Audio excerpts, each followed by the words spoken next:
एक गरीब लड़की सपना 20 साल अपने छोटे से गांव में रहती थी। उसके पास न धन था न सहारा।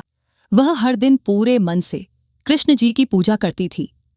एक दिन उसकी सच्ची भक्ति से खुश होकर खुद कृष्ण जी उसके सामने प्रकट होते हैं। सपना यह देखकर हैरान रह जाती है और उनके चरणों में गिरकर रोने लगती है। कृष्ण जी मुस्कुराकर उसे एक जादुई चक्की देते हैं और कहते हैं, सपना, यह चक्की तुम्हारी हर जरूरत पूरी करेगी, लेकिन याद रखना, लालच मत करना। शुरू में सपना सिर्फ जरूरत की चीजें मांगती है, चावल, आटा, कपड़े, और धीरे धीरे उसकी जिंदगी बदलने लगती है। वह उन चीजों को बेचकर अच्छी कमाई करने लगती है। कुछ ही समय में सपना गांव की सबसे अमीर लड़की बन जाती है। लेकिन जैसे जैसे पैसा बढ़ता है, सपना का दिल बदलने लगता है। अब वह जरूरत नहीं बल्कि शौक और लालच के लिए चक्की का इस्तेमाल करने लगती है। एक दिन वह लालच में आकर चक्की से कहती है, मुझे ढेर सारा सोना चाहिए।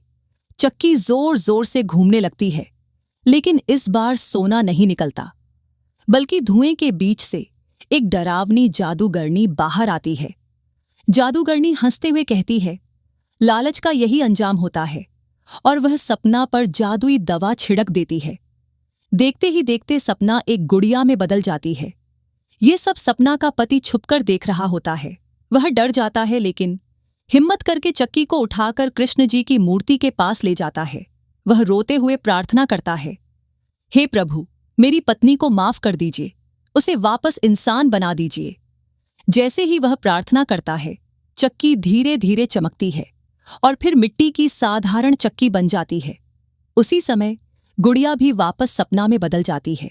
सपना होश में आते ही कृष्ण जी की मूर्ति के सामने गिरकर रोने लगती है, मुझे माफ कर दीजिए प्रभु, मैं लालच में अंधी हो गई थी।